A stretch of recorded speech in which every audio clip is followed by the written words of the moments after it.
हिंदुओं ब्राह्मणों प्राचीन इतिहास की घृणा से सनी है किताबें। वामपंथी एजेंडे को चीरते हुए इतिहास का सच धीरे धीरे आने लगा सामने।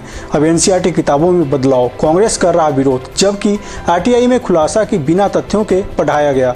नमस्कार, मेरा नाम है अभिनव और डीआरएन में आज बात कर रहे हैं भारतीय इतिहास के सच के बारे में, जिसे बिना तथ्यों के आज तक पढ़ाया गया। हमारे देश में कई ऐसी पुस्तकें लिखी जाती है जिनमें हमारी अपनी विरासत का मखौल उड़ाया जाता है। इनमें से एक विश्व बुक्स प्रकाशन संस्थान भी है, जिसकी किताबें हिंदुत्व का मजाक बनाने के लिए ही लिखी जाती है। विश्व बुक्स की अधिकतर पुस्तकें बच्चों और छात्रों के लिए लिखी जाती है, वो लोग ही इसे ज़्यादा पढ़ते हैं। कई पुस्तकें वयस्कों के लिए भी है। इनमें से अधिकतर हिंदू घृणा से सनी हुई किताबें हैं। उदाहरण के लिए इसके एक किताब का शीर्षक देखिए, धार्मिक कर्मकांड पंडों का चक्रव्यूह, जिसमें ब्राह्मणों का मजाक बनाया गया है। इसमें हिंदू धर्म की पूजा पद्धतियों को नकारते हुए इसे ब्राह्मणों की साजिश बताया गया है, यानी ब्राह्मणों, साधुओं, हिंदू धर्म और मंदिरों को बदनाम करने का विश्व बुक्स ने बीड़ा उठाया हुआ है। राकेश नाथ द्वारा लिखित इस पुस्तक के कवर पर ही भगवा वस्त्रों में एक ब्राह्मण को कमंडल लेकर भागते हुए दिखाया गया है। जब छात्र व बच्चे इन चीज़ों को पढ़ते होंगे तो क्या वो अपने धर्म और समाज के प्रति हीन भावना से ग्रसित नहीं हो जाते होंगे? ब्राह्मणों को इस तरह से पेश किया गया है जैसे वो समाज के सबसे बड़े विलेंस हों।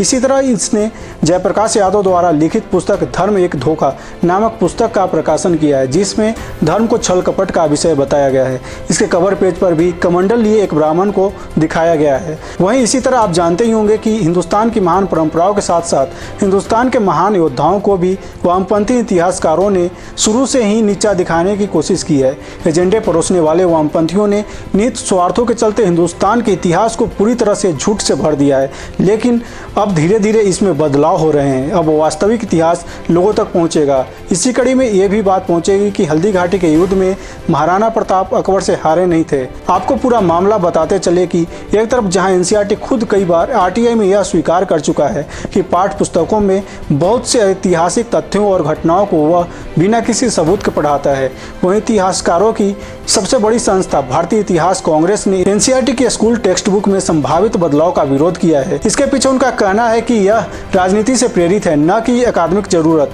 मीडिया रिपोर्ट के अनुसार इस साल की शुरुआत में राज्यसभा सचिवालय से अधिसूचना जारी कर संसदीय स्थायी समिति द्वारा पाठ्य पुस्तक के पाठ्यक्रम में बदलाव के अनुमोदन की बात की थी।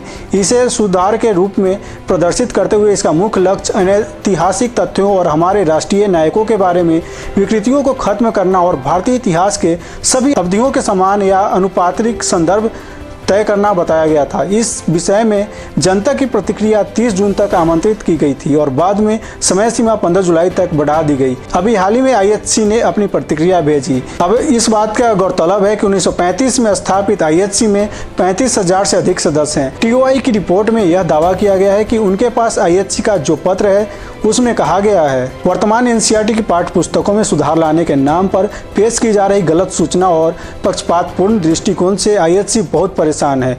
उसमें कहा गया है, सुधारों में निहित मौजूदा पाठ्य पुस्तकों की आलोचना राष्ट्रीय और अंतर्राष्ट्रीय स्तर पर मान्यता प्राप्त इतिहासकारों के किसी विशेषज्ञ निकाय से नहीं, बल्कि पूर्वाग्रह के गैर शैक्षणिक समर्थकों द्वारा समर्थित राजनीतिक स्थिति से उभर रही है। साथ ही आईएचसी ने कहा उसे विरूपण की आशंका थी, क्योंकि एक मिसाल है, पत्र में कहा गया है देश के कुछ सबसे बड़े विद्वानों द्वारा एनसीईआरटी के लिए लिखी गई स्कूल की पाठ्य पुस्तकों को हटा दिया गया था और उनके स्थान पर 2002 में एक स्पष्ट सांप्रदायिक बहुसंख्यक पूर्वाग्रह वाली किताबें पेश की गई थी। हालांकि 12 महीने बाद वह किताबें वापस ले ली गई थी। आईएचसी के सदस्यों ने मीडिया संस्थान टीओआई को बताया, पुस्तकों की हमेशा समीक्षा और जांच की जानी चाहिए, लेकिन यह ऐतिहासिक काल की शोध आधारित समझ से प्राप्त अकादमिक सामग्री पर ध्यान देने के साथ मान्यता प्राप्त विद्वानों को शामिल करके किया जाना चाहिए। आईएचसी के अध्यक्ष अमीय बागची ने आगे कहा, हम जिस चीज़ का विरोध करते हैं वह इतिहास की विकृत समझ को पेश करने की कोशिश है। अब जरा उन संदर्भों पर नजर डालिए जब एनसीईआरटी ने खुद स्वीकार किया है कि किताबों में जो तथ्य के रूप में वह बच्चों को पढ़ा रहे हैं उसका उनके पास खुद कोई सबूत नहीं है। ऑफ इंडिया की एक रिपोर्ट में यहाँ बताया गया है कि मुगलों का महिमा मंडन मुख्य धारा की मीडिया से लेकर सोशल मीडिया पर उदारवादियों और वामपंथियों द्वारा अक्सर किया जाता है। यहाँ तक कि दावे किए जाते हैं कि औरंगजेब जैसे आक्रांताओं ने भी भारत में रहते हुए मंदिरों की रक्षा की और उनके देखरेख का जिम्मा उठाया था। लेकिन क्या आप जानते हैं हैं कि स्कूलों में जिस पाठ्यक्रम में हमें एनसीईआरटी यह सब बातें सदियों से पढ़ाते आई है, उसके पास इसकी पुष्टि के लिए कोई आधिकारिक विवरण ही मौजूद नहीं है। वहीं एक दूसरे मामले में एनसीईआरटी एक बार फिर विवादों में है। एनसीईआरटी कई वर्षों से सती प्रथा को लेकर भारतीय संस्कृति के खिलाफ जहर फैलाने की कोशिश में लगा हुआ है, वह भी बिना सबूत के। तीसरी घटना भी ऐसी ही है। किताबों में मुगलों का महिमा मंडल करने वाली एनसीईआरटी को भरतपुर के एक आरटीआई कार्यकर्ता ने लीगल नोटिस भेजा था। एनसीईआरटी को ये नोटिस मुगलों पर अप्रमाणित कंटेंट छापने को लेकर भेजा गया था। दरअसल एनसीईआरटी की कक्षा 12 की इतिहास की पुस्तक में यह दावा किया गया है कि जब हिंदू मंदिरों को युद्ध के दौरान नष्ट कर दिया गया था, तब भी उनकी मरम्मत के लिए शाहजहां और औरंगजेब द्वारा अनुदान जारी किए गए, जबकि इसका उनके पास कोई प्रमाण मौजूद नहीं था। आपको बता दें कि भारतीय पुरातत्व सर्वेक्षण ने 15 जुलाई को राजस्थान के राजसमंद जिले के रक्त तलाई से उन पट्टिकाओं को हटा दिया है, जिसमें यह दावा किया गया था कि महाराणा प्रताप की सेना हल्दीघाटी युद्ध से भाग गई थी। पिछले 40 वर्षों से इस पट्टिका के माध्यम से यह झूठ फैलाया जा रहा था कि महाराणा प्रताप अकबर से डर कर भाग गए थे। यह फैसला कई राजपूत संगठनों और जनप्रतिनिधियों की मांग के बाद आया है।